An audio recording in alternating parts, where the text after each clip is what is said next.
Y vamos a iniciar con este simposio, unas charlas donde hablaremos de las actualidades del ultrasonido hoy en día. Y para iniciar vamos a tener al doctor Juan Calderón González. El doctor viene de la ciudad de Monterrey y es un expertazo en toda la parte de ultrasonografía crítica. Tiene mucho contacto con los que publican a nivel mundial estas guías y todos los procedimientos que van actualizando con el ultrasonido. El doctor Calderón es médico internista con su especialidad en cuidados intensivos y actualmente trabaja en una unidad del Seguro Social en la ciudad de Monterrey y bueno, en práctica privada. También es socio fundador de la Asociación AMUSCO, encargada de ultrasonografía crítica y emergencias, y es parte desde hace muchos años del capítulo de ultrasonografía crítica del COMEC. Pues bienvenido, Juan, y muchas gracias. Muy bien. Pues buenos días a todos. Vamos a iniciar para tratar de darle, digamos, continuidad al horario. Les agradezco a todos su presencia. Bienvenidos a este simposio de ultrasonografía crítica a cargo del capítulo de ultrasonido crítico del Colegio Mexicano de Medicina Crítica, que aquí nuestro líder, el doctor Rodrigo Álvarez, pues conduce, dirige, y que, bueno, pues nos ha invitado a todo el grupo de la Asociación Mexicana de Ultrasonografía Crítica y Urgencias, una asociación que nació en el 2016 y que estamos ligados también a la Organización Mundial de Ultrasonido Crítico WinFocus desde el 2016 con nuestra unidad internacional de entrenamiento. Precisamente aquí, en la ciudad de Guadalajara, estamos a cargo de toda la enseñanza en estos congresos del Colegio Mexicano, pues prácticamente todos los años. Vamos a ver qué sucede en la siguiente administración. Entonces, pues bueno, me pidió el doctor Rodrigo que habláramos de este consenso porque nos pareció interesante, nos pareció importante. Es un ultrasonido, es un consenso que se llevó a cabo con gente experta a nivel mundial de Europa, por eso es un consenso europeo que se publicó, todos conocen la revista del Intensive Care de la Sociedad Europea de Cuidados Intensivos en el 2021, un consenso que nos pareció interesante proponerlo aquí como sesión, ya que a diferencia de otras publicaciones que hablan sobre el tema de la educación, de qué enseñar y cómo enseñar, particularmente a los médicos intensivistas sobre el ultrasonido, sobre todo a nivel básico, realmente la literatura no es tan vasta específicamente de qué enseñar a nivel básico, porque como vamos a ver, sí hay bastante literatura, pero es muy general. Algunos sí abordan la parte del entrenamiento básico, pero ellos particularmente se quisieron enfocar en lo que es el ultrasonido básico, qué es lo que debe de entender un médico intensivista, qué es lo que debe obligadamente saber y capacitarse un médico intensivista desde el punto de vista del ultrasonido básico. Y inicio comentándoles que ya tuvimos en las sesiones mensuales del Colegio Mexicano de Medicina Crítica, a las cuales ustedes pueden tener acceso sin ningún costo en la plataforma de YouTube, en el canal del COMEC, ahí están todas las sesiones del Colegio Mexicano de Medicina Crítica, las sesiones mensuales. Ya tuvimos una sesión particularmente hablando de esto, de este consenso precisamente, y la hicimos con la autora principal, que es la doctora Chiara Rova, una neurointensivista de Italia, que nos hizo el favor de estar en esa sesión y bueno, nos platicó sobre cómo la elaboraron y cuáles son los puntos básicos que ellos consideran que debe de saber el médico intensivista. Entonces ustedes pueden accesar a esta sesión sin ningún problema, dura más de una hora, porque además estuvo desde luego Rodrigo, el coordinador del capítulo, estuvo el doctor Miguel Montórfano, quien es el coordinador latinoamericano de WinFocus Mundial, estuvo desde luego también nuestro presidente, el doctor Julio Mijangos, su servidor como coordinador y por supuesto la doctora Chiara Rova, a la que le estuvimos haciendo muchas preguntas al final. Me parece muy interesante, ojalá la puedan ver esta sesión porque yo estoy seguro que les va a ser de utilidad. Bueno, como todos sabemos, pues el ultrasonido en los últimos años se ha convertido en un componente esencial del manejo y de los cuidados críticos. Todos estamos ya conscientes, es rarísimo el médico que realmente está en ceros en ultrasonido. Ya hay infinidad de grupos, infinidad de cursos, algunos de buena, otros de mala, otros de regular calidad, pero hay de todo. Actualmente en nuestro país se puede aprender con llaneros solitarios que no pertenecen a ninguna asociación, pero dan cursos, hasta grupos que sí tienen algún respaldo, sobre todo serio, ¿no? Entonces, en nuestro país hay de todo para obtener algún tipo de entrenamiento. La literatura, desde luego, sobre la educación del ultrasonido también es vasta, no es nueva. Desde hace ya varios años se han desarrollado algunos consensos, algunas recomendaciones internacionales, incluso muy específicas, sobre ultrasonido cardíaco enfocado, como la de WinFocus en el 2012, de ultrasonido pulmonar, como la de WinFocus en el 2012, de ultrasonido cerebral, que también dirigió la doctora Chiara Rova. Hay de accesos vasculares, montón de recomendaciones internacionales de grupos de anestesiólogos, de cirujanos, de radiólogos, de intensivistas, de emergenciólogos, etcétera. La literatura es suficiente. Sin embargo, como les comento, desde el punto de vista básico, son muy pocas las recomendaciones que realmente hablan sobre qué es lo que debe de aprender un médico intensivista desde el punto de vista meramente básico. Y estas son precisamente, este fue el objetivo de este consenso, porque seguramente los autores se preguntaron, bueno, ¿qué queremos aportar nuevo? ¿Existe realmente algo nuevo que aportar en un consenso? Les recuerdo que este consenso participó gente como Antoine Villar-Barón, quien es el máximo autoridad mundial, creo yo, a nivel de ecocardiografía crítica, la doctora Chiara desde el punto de vista neurocríticos, el doctor Lamperti, líder mundial de accesos vasculares ecoguiados, Michel Slama y muchos otros realmente autoridades muy sobresalientes a nivel mundial. Entonces, ¿qué iban a aportar? Y el objetivo fue hacer estas recomendaciones para decirnos nuevamente cuáles son las habilidades básicas que un médico intensivista debe entender. Y bueno, a través del método DELF y varias cosas que no voy a abundar sobre cómo se desarrolló este consenso, al final llegaron a 74 statements o pronunciamientos, ¿no? Sobre cuáles son las habilidades básicas en ultrasonido cerebral, en ultrasonido de tórax, en ultrasonido cardíaco, en ultrasonido abdominal y en vasos. Son 74 pronunciamientos, ¿verdad?, a los cuales les dieron una recomendación fuerte, si todos estaban de acuerdo en que era una habilidad básica de determinado ítem, si era una recomendación débil, si era más o menos con los que algunos sí estaban de acuerdo, en otros no, hasta llegar a no consenso, cuando de plano no se pudieron poner de acuerdo, porque algunos decían que sí, otros decían que no, y finalmente una recomendación en contra, cuando todos se pusieron de acuerdo y dijeron, esto particularmente no es una habilidad básica, y ahorita vamos a hablar. Desde luego, en 20 minutos no me da tiempo de poder analizar estos 74 pronunciamientos. En la sesión que les comento abundan un poco más. Yo me voy a enfocar a los más relevantes, a puntos claves, digamos.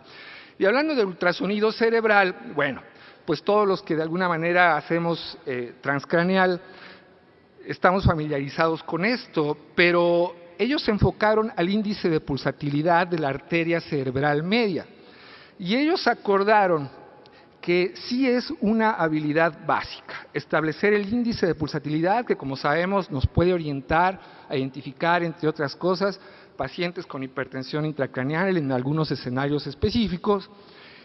Algunos estuvieron de acuerdo que sí, otros no tanto, pero sí es una recomendación de que debe de ser una habilidad básica, no hacer todo el escaneo de todas las arterias cerebrales, pero al menos la cerebral media sí.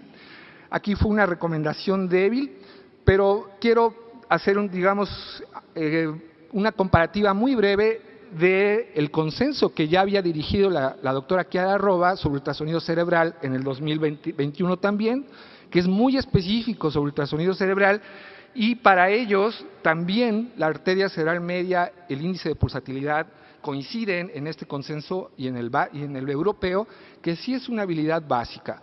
Yo honestamente, desde el punto de vista muy personal, lo discutíamos en la sesión mensual del colegio, como que no estoy muy convencido, algunos compañeros tampoco, de que fuera una habilidad básica, porque sí cuesta trabajo en algunos pacientes. Sabemos que hay un porcentaje de pacientes que no tienen una ventana adecuada, hay que tomar ciertas variables fisiológicas para evaluar este índice de pulsatilidad y poderlo interpretar adecuadamente. Como que no estábamos muy convencidos, pero ellos dijeron que sí era una habilidad básica. Algo que también les resulta seguramente muy familiar, pues es el diámetro de la vaina del nervio óptico, y ahí sí, curiosamente, no se lograron poner de acuerdo. Algunos decían que sí era algo básico, algunos decían que no. Es que es meramente bidimensional la evaluación, no se requiere Doppler, pero hay que estar bien alineado en la vaina del nervio óptico, es extremadamente dependiente de operador. Yo creo que por eso ellos no se lograron poner de acuerdo en que entre si era una habilidad básica o no. Y el consenso de ultrasonido cerebral de la doctora Chiara, ellos sí le dan que sí es básico, pero es un basic plus, ¿no? Así como que sí es medio básico, pero no tanto, es como intermediezón, ¿no? Para ellos, sí, al menos básico tal cual, no. Por eso es que probablemente los otros en el consenso europeo no lo pudieron definir como totalmente como básico, por eso es que es una recomendación débil, pero sí lo consideran básico. Luego la parte de los patrones de arresto cerebral o de muerte cerebral, que también no es así como que muy básico, por eso es que ellos no se lograron poner de acuerdo tampoco, porque sí requiere cierta habilidad, requiere una curva de aprendizaje, es operador dependiente, y el consenso, por ejemplo, de ultrasonido cerebral, para ellos es preavanzado, imagínense, preavanzado, es casi un poco más que intermedio. Entonces, por eso seguramente no se lograron poner de acuerdo, seguramente muchos dijeron que no era una habilidad básica y por eso no lo lograron hacer como básico. Luego, hablando del vasoespasmo, también tiene sus criterios, hay que saberlo evaluar, hay que estar bien alineados, hay que utilizar desde luego Doppler. Entonces, no es como que muy básico y por ejemplo, el consenso anterior decía que era un basic plus, que era entre intermedio, por ahí básico, pero básico tal cual pues tampoco es. Luego, evaluar el cerebro en forma bidimensional, el parénquima cerebral para ver hematomas, sobre todo desviación de la línea media, etcétera, que a lo mejor decimos, pues si no tiene mucho chiste, ¿verdad? Pues tampoco se lograron poner de acuerdo, porque sí tiene su chiste, ¿no? Saber identificar los distintos niveles de ventanas a nivel del parénquima para poder establecer exactamente dónde hay que medir la línea media. Entonces, pues así como que muy básico tampoco es, y el consenso anterior decía que era también entre intermedio y básico, ¿no? Las pruebas de autorregulación cerebral, ahí sí de plano todos se pusieron de acuerdo en que no son nada básicas, ¿verdad? No son habilidades básicas y desde antes ya decían esto es avanzado. Las pruebas de autorregulación cerebral lo dejamos para ya una evaluación avanzada, incluso hasta con temas de investigación, ¿no? Luego nos vamos al ultrasonido torácico y ahí es donde más, digamos, se pudieron poner de acuerdo, quizás porque el ultrasonido pulmonar, como sabemos, es una curva de aprendizaje mucho más corta que incluso el ultrasonido cerebral o que el ultrasonido cardíaco. El ultrasonido pulmonar realmente la curva de aprendizaje es mucho más corta, se requieren pocas evaluaciones para tener un nivel apropiado de competencia. Y por ejemplo, hablando, como les comento, estoy nada más tocando los puntos clave porque es un tiempo corto, pero hablando del neumotórax, por ejemplo, sabemos que hay signos que automáticamente al verlos son signos dinámicos, por default ya descartan neumotórax. Por eso, dado que son signos realmente fáciles de obtener, ellos estuvieron totalmente de acuerdo que es una habilidad básica que todo médico intensivista debe de saber descartar con estos signos que un paciente tiene o no neumotórax en el punto de insoniación. En el 2012, como ustedes saben, ya el doctor Giovanni Volpicelli junto con otros 20 expertos habían ya dado unas recomendaciones internacionales basadas en evidencia que se publicaron en el Intensive Care también, pero en algunos puntos sí tocan si esto es básico o no, pero no en todos. Y hablando del neumotórax, ellos sí también coincidían en que era una habilidad básica, ya que como ustedes saben, pues realmente el neumotórax sí es sobre todo a través del signo llamado punto pulmonar, que es tradicionalmente 100% específico de neumotórax, sí está considerado como una habilidad básica y las recomendaciones anteriores también decían que era una habilidad básica. Hablando, por ejemplo, del derrame pleural, yo creo que todos los que hacemos ultrasonido estamos de acuerdo que es súper sencillo. saber bien colocar el transductor con un curso apropiado, con una supervisión apropiada, realmente podemos identificar, sobre todo un derrame pleural importante, es realmente sencillo. Y ellos consideran también que sí es una habilidad que todo médico intensivista, desde el punto de vista básico, debe de saber. Ya las recomendaciones anteriores, ahí sí no dijeron si era básico o avanzado, ellos ya no se metieron en ese tema. Toda la parte de aireación, de identificar el síndrome intersticial, si esto es de origen hidrostático, si esto es por aumento en la permeabilidad vascular pulmonar, algunos tipos de consolidados, también no es una habilidad avanzada, es una habilidad básica según este consenso. Las guías anteriores no se metían si era básico o avanzado, ellos simplemente se enfocaron a describir el nivel de evidencia, el nivel de recomendación, no dijeron si era básico o avanzado, por eso es que este consenso lo aborda y dice sí es una habilidad básica. Diferentes tipos de consolidados, ¿verdad? Lo hemos visto en pacientes con neumonía lobar, con neumonía intersticial, en pacientes con COVID, etcétera. Bueno, ellos también coincidieron que el identificar diferentes tipos de consolidados debe ser una habilidad básica. El consenso anterior decía, no se metía tampoco en si es básico o avanzado, igual solamente describieron la literatura, el nivel de evidencia. Esto que seguramente a ustedes como intensivistas nos llama la atención sobre evaluar el grado de aireación. Como nosotros sabemos, el ultrasonido pulmonar es un excelente densitómetro, ¿verdad?, que nos orienta mucho, sobre todo en las etapas iniciales de las patologías, a reconocer el nivel de aireación pulmonar, ¿verdad? Y se han establecido en algunos estudios scores de aireación en base a los diferentes patrones, se les va asignando un puntaje. En base a ello también algunos sugieren que podemos llevar a cabo una determinada estrategia ventilatoria. Sabemos que todavía el ultrasonido pulmonar no es capaz de identificar sobre distensión alveolar. Algunos sugieren titular la PIP en base al ultrasonido. La verdad es que la evidencia todavía es muy pobre, la calidad de evidencia es pobre y ellos estuvieron totalmente de acuerdo en que no es una habilidad básica, ¿ok? No lo es. Esto requiere desde luego experiencia, si ustedes lo han hecho, es muy operador dependiente, estar exactamente en los puntos donde el anterior estuvo, evaluar si tu evaluación anterior y esta está evaluando exactamente el mismo punto de insonación, en fin.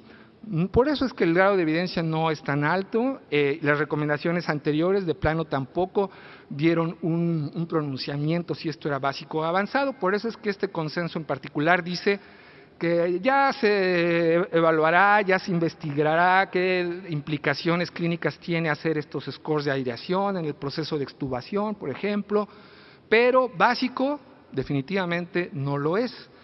Hablando del diafragma, la excursión diafragmática, ahí sí se pusieron de acuerdo en que la excursión diafragmática es de alguna manera relativamente fácil de evaluar, no así con la fracción de engrosamiento, que ahí sí no se pusieron de acuerdo porque muchos de ellos dijeron esto no es básico. A diferencia de la excursión diafragmática, la fracción de engrosamiento del diafragma no se puede considerar de ninguna manera como algo básico. Hablando, por ejemplo, de la vía aérea para confirmación del tubo endotraqueal, igualmente dijeron esto definitivamente no es básico. Las recomendaciones anteriores internacionales no se lograron, bueno, no establecieron tampoco nada al respecto. Muy bien, continuando. Hablando del corazón, del ultrasonido cardíaco básico, enfocado, bueno, como ustedes saben, pues hay diferentes ventanas que se consideran básicas, desde el external eje largo, pasando por el apical 4 cámaras, el eje corto, el apical 2 cámaras. Estas ventanas están consideradas para el consenso europeo como básicas. Todo médico intensivista debe de saber ejecutar de manera apropiada y adecuada estas ventanas. ¿Pero para qué? Bueno, hablando sobre todo de la función sistólica del ventrículo izquierdo, que es algo que particularmente a nosotros los clínicos nos enfocamos mucho, ¿no? Sobre todo para tratar de diferenciar la causa de la inestabilidad hemodinámica. Por eso es que para ellos, los expertos europeos, el identificar la función sistólica en levemente deprimida, moderada o severamente deprimida, nada más, sin meternos en fracciones de eyección y todo esto, la recomendación es que sí, debería de ser una habilidad básica. Pero las alteraciones segmentarias, para ellos es una recomendación débil, porque seguramente para no más de uno resultó claro que la alteración, identificar las alteraciones segmentarias de la pared del ventrículo izquierdo sí requiere experiencia. Y ahí nos tenemos que remontar a un consenso parecido que se publicó años atrás por parte de WinFocus, que establecía diferentes niveles de competencia. Hablando de la identificación de la función sistólica, para este consenso anterior, sí era parte de los protocolos básicos, pero ya no se pronunciaron respecto a las alteraciones segmentarias. Y muchos de los ecocardiografistas y la gente experta, desde luego, está de acuerdo en que establecer alteraciones segmentarias sí requiere una curva de aprendizaje importante. Evaluar el gasto cardíaco, que también para el médico intensivista resulta esencial y que lo hacemos a través de diferentes métodos, pero para nosotros en el monitoreo hemodinámico sabemos que es una parte esencial, ¿verdad? El gasto cardíaco, que podemos hacerlo de manera no invasiva a través de la ecocardiografía, con lo que ya sabemos, midiendo desde luego el tracto de salida del ventrículo izquierdo, luego la integral velocidad-tiempo en el tracto de salida, etcétera. Se utiliza el Doppler pulsado, sin embargo, el consenso europeo dice, sí, que lo evalúe el médico intensivista. Sin embargo, en los consensos anteriores no lo consideraban tampoco básico. No decían si era avanzado, intermedio, pero básico al menos no es. Y todos los que de alguna manera lo hacemos sabemos que así que digas que básico, pues no es. Porque para empezar hay que obtener una buena ventana apical, ¿verdad? Hay que colocar muy bien la muestra del Doppler pulsado, hay que saber identificar el espectro que está dando el Doppler pulsado, etcétera. Son varias las cosas que me parece que sí son importantes tomar en cuenta. Hablando del Doppler color, por ejemplo, para algunas patologías valvulares, ellos dicen que no se debería de utilizar y es una recomendación fuerte. Ahí se pusieron de acuerdo en que es una recomendación fuerte. El consenso anterior no establecía nada de eso. En cuanto a los datos ecocardiográficos de tromboembolia pulmonar, este consenso europeo dice que sí, que todos los médicos intensivistas, desde el punto de vista básico, deben de saber identificar datos ecocardiográficos de tromboembolia pulmonar. El consenso anterior tampoco se pronunció al respecto. Volvemos a lo mismo, hay que saber obtener ventanas adecuadas, mediciones adecuadas. Es propenso a cometer errores diagnósticos y por lo tanto de terapéutica. Yo me iría con cierta precaución, pero los expertos dijeron que sí era algo básico. El establecer cor pulmonale agudo en base a las dimensiones, sobre todo una dimensión básica, que es establecer la relación del área del ventrículo derecho comparada con el izquierdo y de esta manera establecer si hay una dilatación leve, moderada o severa. Ellos consideraron que sí era una habilidad básica. Sabemos que hay otras maneras de medir el ventrículo derecho, pero se consideran avanzadas. Una habilidad básica es establecerlo al menos de manera visual, si el ventrículo derecho está de menor tamaño que el izquierdo, igual o mayor, ¿verdad? Para de alguna manera establecer el diagnóstico. El consenso anterior no se pronunciaba al respecto. La falla del ventrículo derecho relacionada, por ejemplo, con síndrome de distrés respiratorio agudo, lo que es el movimiento paradójico septal, por sobrecarga sistólica del ventrículo derecho, que sabemos que es algo que resulta muy útil en los pacientes con ventilación mecánica, con distrés respiratorio agudo. Para ellos, los europeos sí consideran que debe de ser una habilidad básica. El consenso anterior no se pronunció al respecto. El identificar pacientes, por ejemplo, con tamponamiento cardíaco, con datos clínicos también o fisiológicos de tamponamiento y establecer la terapéutica apoyándonos con la ecocardiografía, para ellos también resultó que debe de ser, dada la urgencia, que se trata de una situación que compromete la vida, debe de ser algo básico, y el consenso anterior sí decía que era algo que todos los médicos intensivistas deben de saber evaluar. Datos ecográficos de hipovolemia severa, estableciéndolos en un contexto clínico, ellos también consideran que es una habilidad básica. El consenso anterior de WinFocus decía que sí, que efectivamente debe ser parte de los protocolos básicos de abordaje de todo médico que se está enfrentando a un paciente hemodinámicamente inestable. Signos ecográficos muy simples, visuales, cualitativos, no cuantitativos, sin utilizar el Doppler, como sería la vena cava inferior y algunos signos del ventrículo izquierdo, ¿no? Establecer, sin embargo, la respuesta a volumen, hacer pruebas de respuesta a volumen utilizando el Doppler pulsado, es decir, evaluaciones ya más avanzadas, ellos dijeron definitivamente esto no es una habilidad básica. Levantamiento pasivo de piernas, variación del volumen sistólico y en fin, algunas pruebas con el ventilador, oclusión inspiratoria, expiratoria, todo eso hecho por ecocardiografía definitivamente no es una habilidad básica, es una habilidad avanzada y desde luego el consenso anterior tampoco establecía algo al respecto. Fíjense, por ejemplo, el identificar vegetaciones por ecografía, ellos dicen que sí debe de ser una habilidad básica. Honestamente, bueno, allá cada quien tendrá su opinión, así como que muy básica, ¿no? Debe ser de plano, sí, bastante importante la vegetación. Se puede confundir con otras alteraciones, con variantes anatómicas, engrosamientos quizás de las válvulas, calcificaciones, etcétera. Yo creo que sí hay que tener cuidado, hay que desde luego apoyarse por gente de mayor experiencia cuando tú sospechas que pudiera haber una vegetación, pero ellos dicen que sí, que es una habilidad básica. Desde luego el consenso anterior no se pronunció al respecto. El abdomen, que sabemos que es algo también básico, ¿no? Sobre todo el protocolo FAST, que seguramente es de todos ustedes conocido. Bueno, esto todos estaremos de acuerdo que es una habilidad pues, realmente básica, que lo enseñamos en los protocolos básicos, ¿no? Eso sí, no hay ninguna duda. Hablando de vasos, por ejemplo, la canulación arterial a través de los distintos abordajes, por supuesto, es una habilidad básica. Hablando, por ejemplo, de la visualización continua de la aguja mientras nosotros estamos puncionando un vaso, indudablemente debe de ser una habilidad básica. Requiere entrenamiento, sí, es por eso que nuestra asociación tiene un curso muy exitoso a nivel nacional sobre accesos vasculares ecoguiados.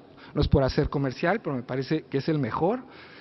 Está muy bien estructurado, con una parte teórica y una parte práctica. Tuvimos el lunes pasado este curso con talleres, donde establecemos muy bien cómo debemos de abordar las distintas técnicas para los accesos vasculares y estamos de acuerdo en que un acceso vascular ecoguiado solamente es aquel en el cual se está visualizando la aguja en todo momento, en tiempo real y de manera dinámica. Por lo tanto, esto es una recomendación indudablemente fuerte.